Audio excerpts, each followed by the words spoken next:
Good afternoon, everyone. I just want to do a quick sound check, make sure that you can hear me okay. Can someone please confirm that that we're okay? I can hear you. Perfect. Thank you, Deb. That's perfect. You can hear me too. It's my sound check as well. Yes. Well, I was going to do the introduction as part of the sound check, but that worked out perfectly. Okay, So for those of you that don't know me, I'm Ryan Shimko, and I'm the practice consultant and deputy registrar here with the college. And I will allow my colleague, Deb Elias, to introduce herself before we jump into the presentation. So Deb, please introduce yourself. Thank you, Ryan. Excuse me. I'm Deb Elias. I'm the Chief of Quality Practice at the College of Registered Nurses of Manitoba. Thanks for inviting me. Thank you for being here today, Deb. What you're about to see is really the result of really 2+ years of collaboration between the College of Registered Psychiatric Nurses and the College of Registered Nurses of Manitoba. We also have to acknowledge that shared health played an integral role in this project. What we're going to do today is we're going to give you an outline of the Authorized Prescriber project and ultimately what will lead to the Authorized Prescriber notation for registered psychiatric nurses. So we're going to tell you a little bit about what this project was and what it's become, and then ultimately for registered psychiatric nurses that are interested in this role, really the mechanisms to become an authorized prescriber. But before we kind of go down that road, we should probably give you a bit of background as to what this is, because I am guessing that there's probably various levels of understanding in terms of what the authorized prescriber role is and how we're implementing it here at the college. So Sherry, next slide, please. So we have, of course, registered nurse authorized prescribers. They are already in practice, and then the registered psychiatric nurse authorized prescriber.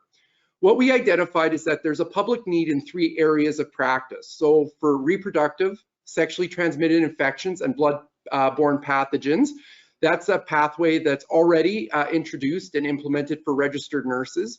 And then registered psychiatric nurses will also be available or able to take this pathway as well.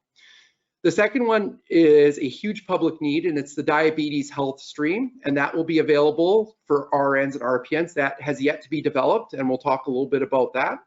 And then the third is for travel health, and that's just for registered nurses at this time. Next slide, please. Thank you. So I'm going to take a little bit of time to describe this. This is usually where there's a fair bit of questions, so we'll pause after this. Essentially, what you're seeing here are the pathways for registered psychiatric nurses and registered nurses to become authorized prescribers. So you can see on the left, we have, before I go there, we have 5 scenarios or 5 pathways that we've identified that registered psychiatric nurses and registered nurses can go down in order to become an authorized prescriber. So in the first scenario, these are nurses that have completed education for both prescribing and content. And we'll talk a little bit about the content. We have approved coursework for a diabetes health. So that's in the form of a certified diabetes educator. For repro and STBBI, that is the sexual assault nurse examiner program. And then for travel health, it's the ISTM. But we won't spend too much time focusing on that simply because that's only available for registered nurses. So for any nurse who comes through scenario 1, they are going to have both the prescribing education, so they may have attained that, let's say, through a nurse practitioner program, or they may have already taken it through Athabasca, and then they've also completed the content. So for nurses in this scenario, they will be going directly through the clinical competence assessment, and then they will take additional education if necessary in order to gain the authorized prescriber notation. We will talk a little bit about the clinical competence assessment. I don't want to get too far ahead of myself, but that will be an assessment that will be housed at the University of Manitoba. Registered psychiatric nurses will be available to sign up for the CCA, just as registered nurses are. And we'll talk a little bit more about that as we go through the presentation. So in scenario number 2, these are nurses that have experience with the population and content knowledge. So for example, they might be a certified diabetes educator, or in the case of Ashley, not to pick on you, Ashley, a sexual assault nurse examiner, but they need the prescribing courses in order to ensure the competence for prescribing. So with scenario number 1 and 2, we estimate that this is actually a pretty low number, a pretty low cohort of registered psychiatric nurses and registered nurses that will be coming through scenario 1 and scenario number 2. So with scenario number 2, we now have approved the certification or the recognition of the certification. Both the College of Registered Nurses and the College of Registered Psychiatric Nurses have approved these education pathways. So if they already have that, then they can go on to the prescribing course. We'll talk a little bit about the prescribing courses because we offer 2. So Red River College, which is one of our partners in this project, they offer the prescribing course, as well as Athabasca, which is offered by distance, which is out of Athabasca University in Alberta. So once they've done the prescribing course, so they can choose either the Red River course or the Athabasca course, they can go into the clinical course, which is really a clinical practicum. And then once they're done that, they achieve the AP notation. So scenario number 3, this is what we estimate to be the largest cohort of registered nurses and registered psychiatric nurses. This is for nurses where all learning has been done on the job. So there's been no standardized approach for formalized education or for prescribing or for content-specific education. So these are all nurses who are practicing, let's say in public health roles, or they might be practicing as registered psychiatric nurses in community health roles, but they don't actually have formalized education. So everything that they've learned has either been, through on-the-job training with physicians, pharmacy, some of our partners in some of these practice areas. As I said, we estimate this to be the largest cohort of nurses. So the pathway for this group is the clinical competence assessment. Depending on what bridging or what gaps are identified from the clinical competence assessment, those registered psychiatric nurses will take the additional education, whatever's required as a result from that CCA, and then they will gain the authorized prescriber notation. So scenario number 4, we had initially estimated that this was going to be our future state, but as we were presenting this and really engaging with employers across all the regions, we realized that scenario 4 is actually happening now. And part of the reason for this is that we're starting to see retirements, of course, because of the pandemic, but we're also seeing a large movement of nurses in and amongst different practice areas. So where this was initially kind of anticipated it would be a future state for us, we now know this has actually become a now state. So scenario number 4, this is nurses that have absolutely no training or experience with the populations or with prescribing. And so really these are nurses that are coming into roles, they have no experience, no training, but they're hired into roles where they may have to, or they may become authorized prescribers. So for these nurses, as you can imagine, they have to go through the prescribing course, the content course, they have to do the clinical practicum, and then they will achieve the authorized prescriber notation. So then the final is the future state, and we had to spend some time thinking about this one. I will say that in Manitoba, we're in a very unique position in that we've created an authorized prescriber role that is unlike anything in any of the other jurisdictions in Canada. I often use the comparison to Alberta. Alberta does have an authorized prescriber role where they have, I would say, a larger formulary or a larger schedule from which they can prescribe. However, it's a more of a delegated model or a clinical decision tool model where it's actually implemented by the employer. So an authorized prescriber in Alberta, for example, a registered psychiatric nurse authorized prescriber, their limits are determined by the employer in terms of what they can and can't do. So, but we also have to be mindful that there are other provinces that have this type of model or an authorized prescriber model. And so we have to anticipate that there will be movement. So we'll have RPNs that might move to other provinces as authorized prescribers, or we could have the reverse where we have prescribers coming from other provinces. So the pathway for these registered psychiatric nurses is the clinical competence assessment. Again, any gaps that are identified from that or any bridging that's required, they will have to take the additional education, and then they will also achieve the authorized prescriber notation. So that's the long story short. We'll pause here for questions. Just let Grace know and let the staff know that you have some questions. We can unmute you, and then Deb and I will be prepared to answer any questions if you have any up to this point.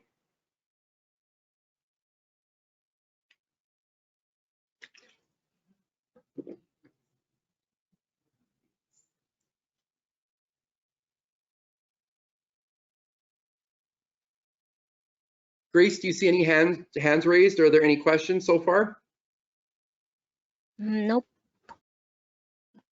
All right, we are taking pauses throughout the presentation, so if you do have questions or you're still thinking about what those might be, we still offer some pauses throughout. So, you know, keep your questions in mind and we'll have the opportunity to answer them later on. All right, Sherry, next slide, please.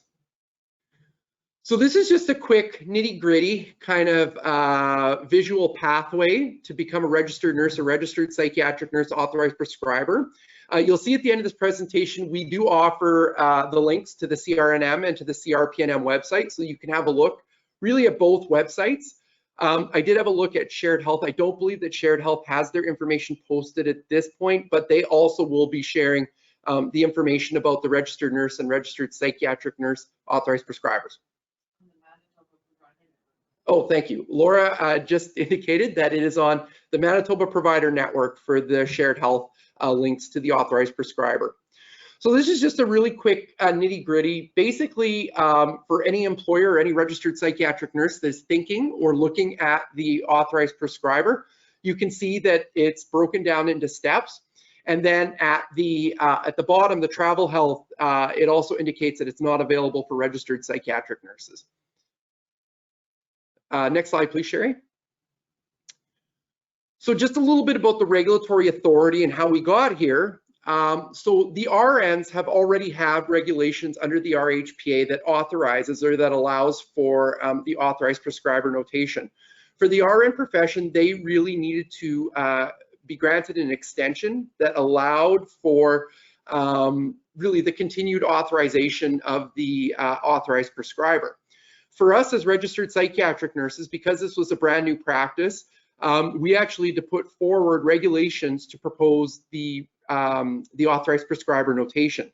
And so when we were proclaimed under the RHPA on June 1st of this year, it actually authorized the authorized prescriber notation for registered psychiatric nurses. So essentially what happened with the regulatory authority here, it really, for us, was to obtain the notation of the authorized prescriber. And then it also gives RPNs the authority to prescribe and order diagnostics from the schedule.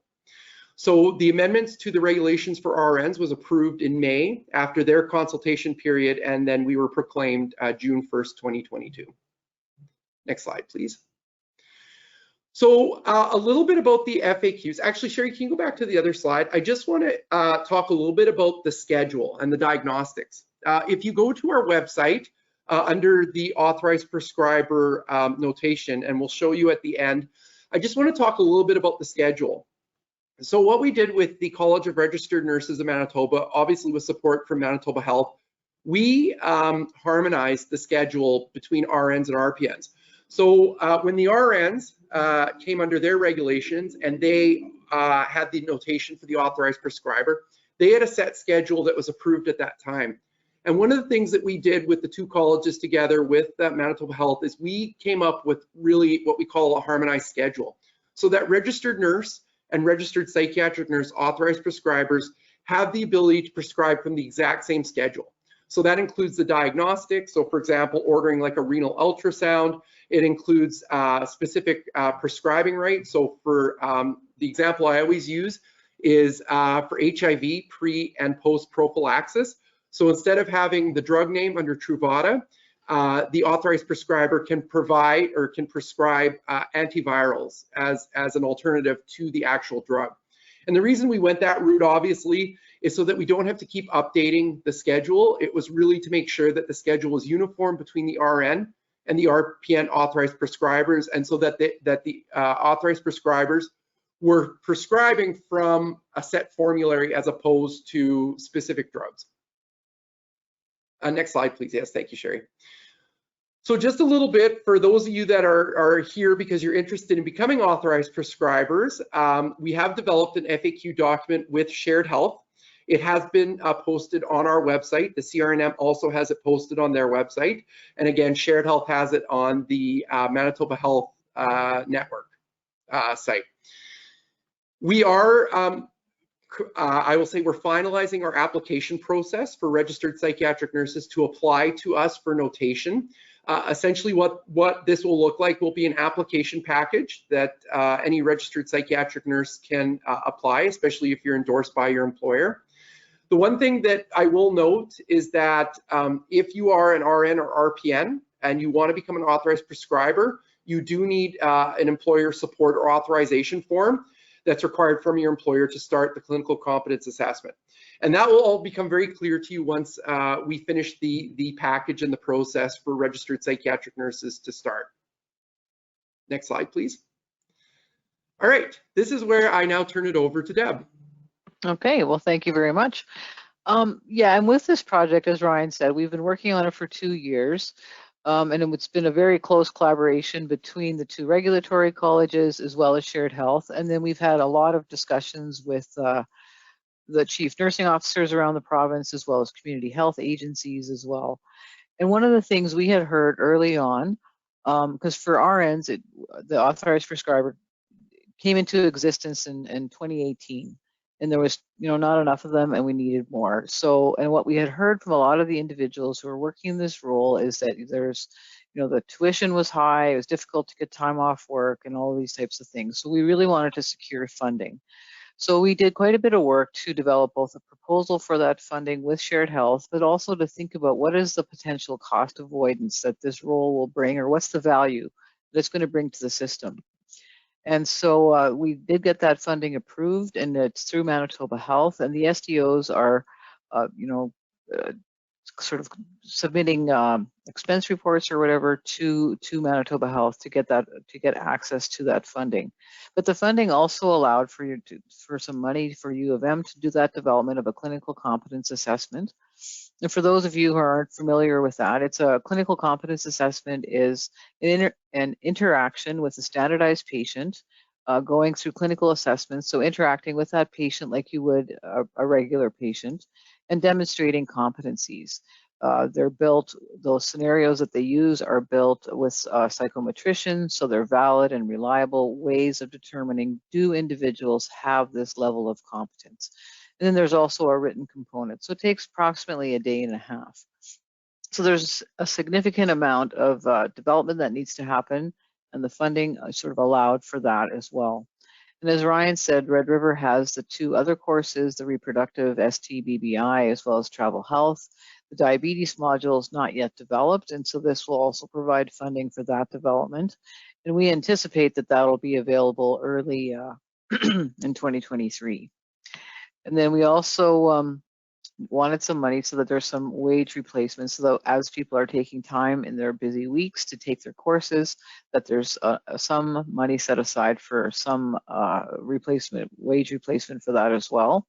And then of course the CCA, there's a cost to take that. And so this the funding also covers that. And then most importantly, covers the tuition costs for education courses that may result as a result of going through the clinical competence assessment. So the SDOs are just submitting their requisitions to Manitoba Health, who's then paying that out. So we're pretty excited about the funding, because that did seem to be the biggest barrier as far as implementation of the AP role. Absolutely, Deb. And just to jump in really quickly, for those of you that are contemplating this role, whether you're an employer or an RPN yourself, the information is being disseminated through the chief nursing officers in the regions. But I do encourage you, if you're a registered psychiatric nurse, have a conversation with your employer to find out, kind of how this is working. But as Deb said, funding is now available. So that's really important to know that that if you're an employer, it's there, and if you're a registered psychiatric nurse, you might want to start conversations with your employers if this is something that's being contemplated in your work setting. Mm-hmm. Yeah, and I should also add that, thanks for that, Ryan, that's really helpful, is that at this point the project is focused on those who have been working in this role. So some nurses, RNs and RPNs have been doing sort of prescribing, initiating medications with clients for a long time. And so the AP role is really a great opportunity to give people that notation, which is that extra authority. So RN APs have additional authority beyond that of RNs or RPNs, in that they can order additional diagnostics beyond that of the RN or RPN, as well as Prescribe, which is an authority that most of us don't have. So, but what the purpose of the project is really to get those individuals who are working in that role to have that notation so that there's no disruption of service. For RNs, the regulation change gave us that additional time, which is now till May 31st of next year, so that those individuals in the role right now really need to get that notation within the next, well, it's less than 12 months at this point, so it's a pretty short time frame. Next slide, please. So as far as the time frame of activities, so the prescribing program for reproductive and travel health is currently available, and Red River is receiving applications.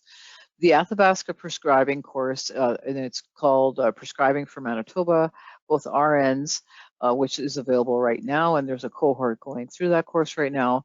And in September, RPN intake will begin in July for the delivery of that course in September.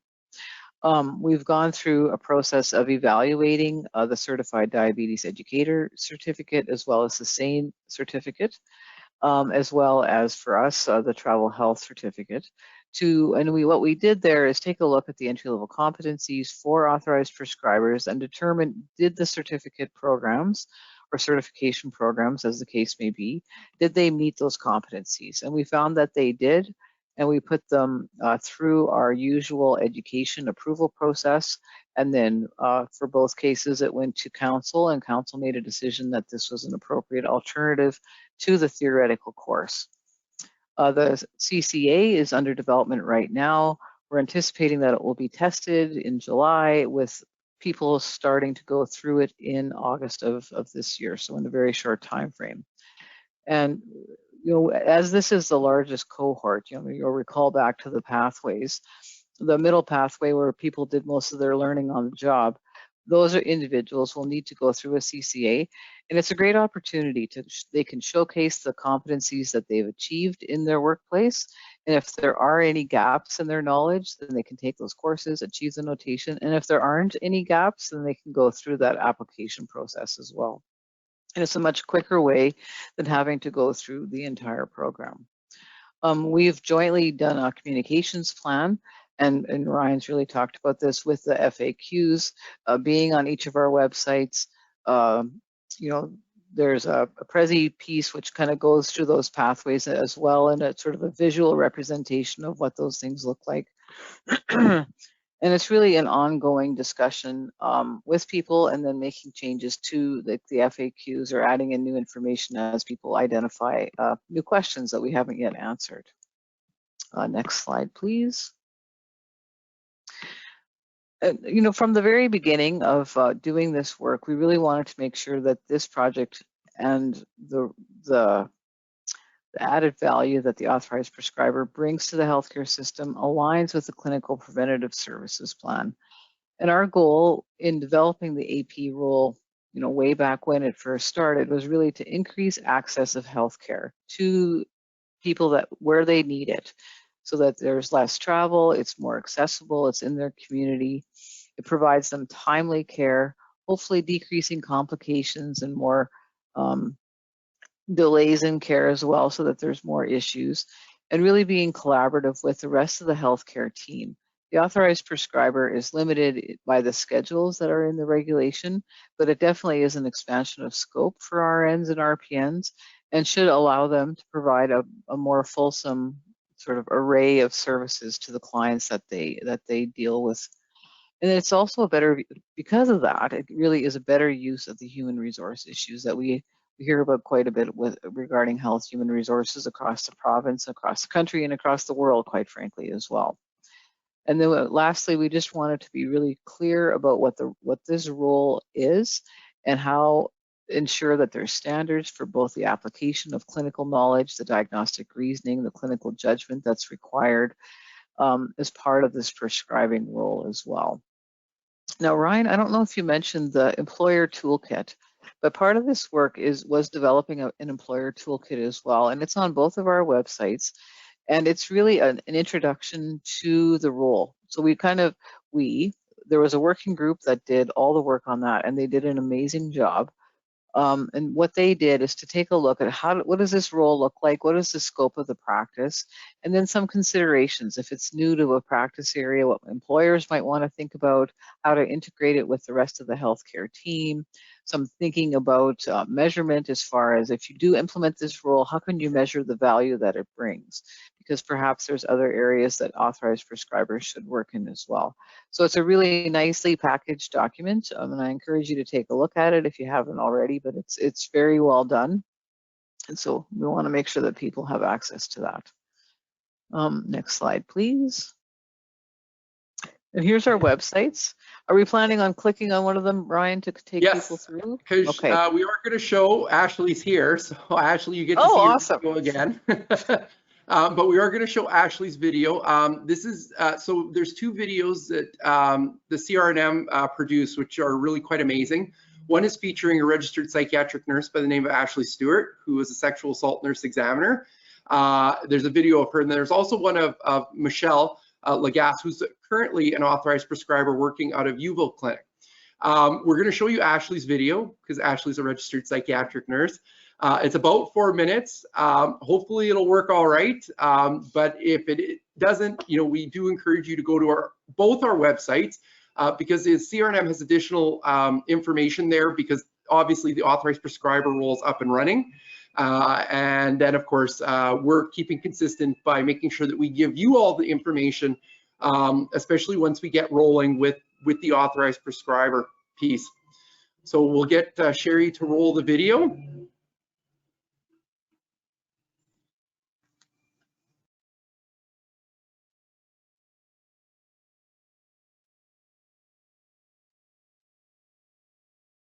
Can you hear it, Ryan?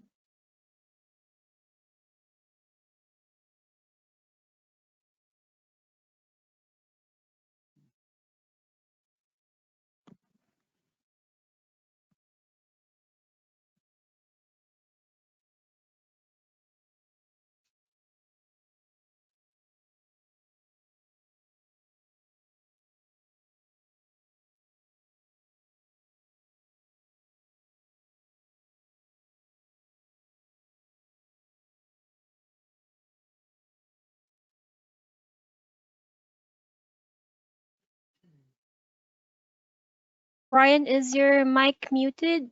So we can't hear the audio.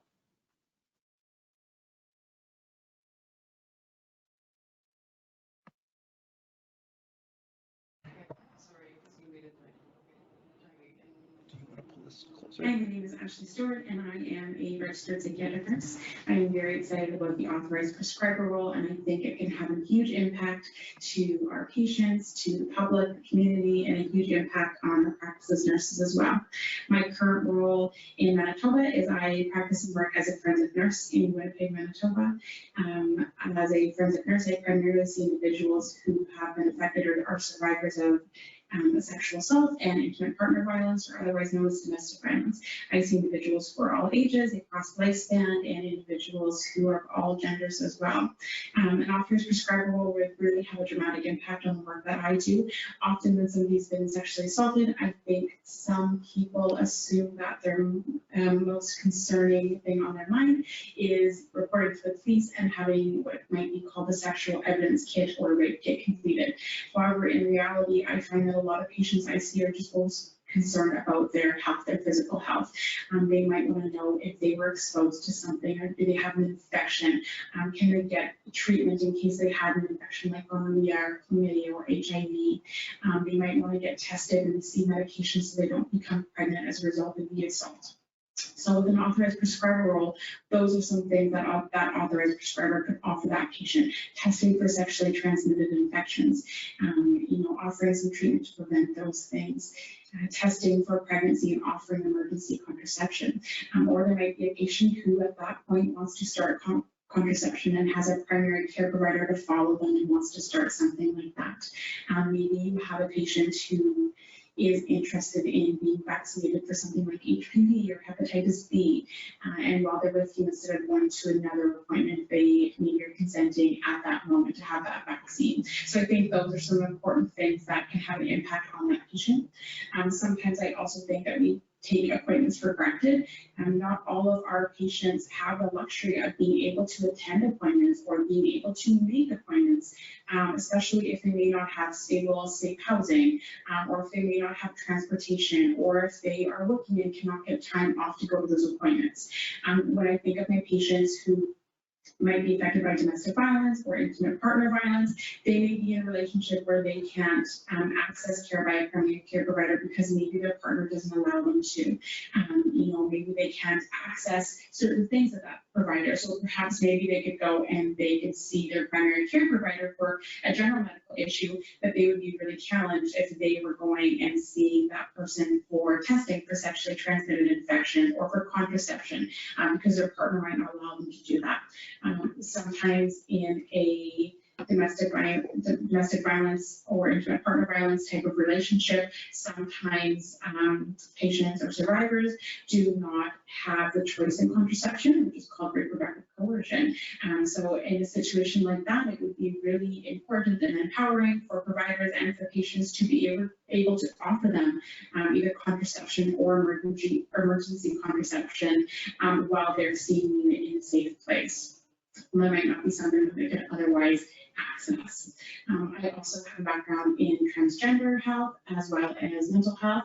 And when I used to work in transgender health and saw non-binary individuals, again, testing for sexually transmitted infections, PAP tests, talking about contraception and emergency contraception are all things that would have been really important to the patients that I saw.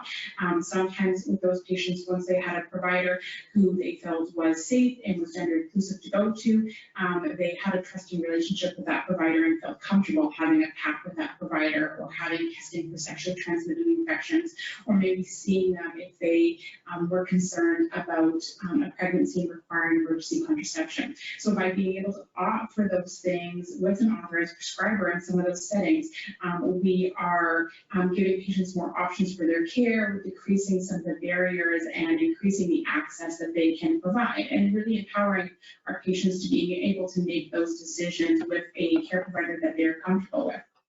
I think the same applies in situations where you might be working in mental health field as well.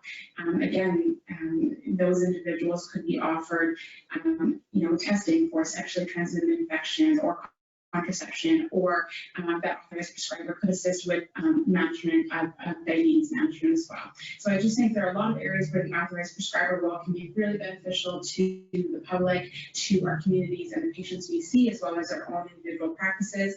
I think the role of the authorized prescriber is not just treatment focused, but can have a huge role in prevention as well. And we know that has a huge impact down the road. Thank you. I just actually would like to acknowledge the work that Ashley's put into this project. She also was the co-chair with Michelle on the working group, which produced the toolkit that Deb spoke of. So I really would just like to acknowledge Ashley because she's been quite integral in really the development of this role. So with that kind of brings us to the end of this presentation. Does anyone have any questions, anything that you'd like to discuss before we wrap it up? We have raised hands, Linda and Amber. Oh, but she put her hand. Linda, Linda Stiles, do you have a question? I can't unmute. Oh yeah, that was my technology error. That was just to say you had no sound earlier. My apologies. Okay, thank you. And Amber? Hi, I'm sorry, I keep putting my hand down and raising it. Okay. Hi guys, it's Amber Gilberto. I'm just wondering, so I know that there's travel health, sexual health, and diabetes, which is excellent. This is great to see. What about, do you see any potential ability for us to be able to continue medications that have already been prescribed? At the clinic where I work, sometimes we have renewal requests that come in for antidepressants, antipsychotics, sleep medication, and unless the doc is in, we can't sign off on it. So what about that potential role for RPN? So not so much initiating, but continuing. Is that something that might occur? We're bringing Laura back in because this probably requires her response. Yeah, thanks, Amber. You know, as you can appreciate, as we did our consultations around the reserved acts and in particular about the authorized prescriber, this very much came up and quite organically, given, you know, the nature of our practice. And I guess what I could say is not right now. However, we do know that there is an expressed population need with respect, especially to opioid agonist therapy. And, you know, questions from employers and providers, et cetera, about prescribing, you know, in mental health, I guess you could say. So it is an issue that we will identify in our conversations with, you know, the Minister of Health, the Minister of Mental Health, et cetera. But that we do not have regulations for that type of prescribing now. But we hear you. We recognize that much of what we heard in our consultations in the area of, you know, reproductive health, STBBIs, diabetes, for instance, there are a ton of workarounds happening in an effort to meet a patient need. And so what you're describing is exactly the same. So should the powers that be allow us to go down that path, we will once again join ours with our colleagues at the CRNM because this would be as much relevant to them as it is to us. Perhaps, you know, of a different proportion, but relevant in any case. And so not right now. Is the Good start. Like we have to start here. My other question, if there's time, what about reclassification? Like I imagine some nurses who are going to have this ability might be operating out of scope, but if you have, say, a nurse 2, like do you foresee a lot of nurses looking to reclassify to a nurse 3, a nurse 4 when they have this prescriptive authority? Deb, do you want to take this one? You do this one very well. Do I? Yes, I'll definitely take the question. I mean, at this point, there isn't a difference. I'm not very good with the classification, so I won't use the nurse 2, 3, 4 piece. But at this point, we're not looking at making a change here. But I know, you know, as part of salary negotiations last year, it didn't end up in the contract. But there is a group, a committee of sorts that is looking at this as far as what exactly that looks like. But I think part of it too is really about demonstrating the value of the role. I mean, I know in the UK, for example, when they introduced this, the salary didn't change initially, but as people saw the value, there was, you know, sort of different changes that happened as a result of that. So there's ongoing work with it, but there isn't anything at this point as far as the salary goes. And that isn't something that we as regulators really focus on either. We're really looking at optimizing the scope, ensuring that there's, you know, enhanced access, and really trying to improve the capacity of the system as well.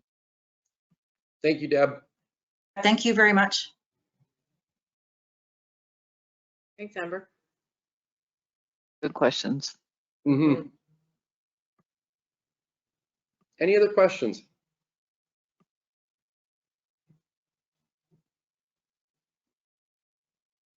If there aren't any other questions, we do encourage you to check out our websites. You know, both the links are there, the CRPNM and the CRNM website. All the relevant information that you need is all posted right now. We are still kind of course, at our call, still further developing the application process and that, but intakes, as already indicated, we're looking at the CCA potentially for August.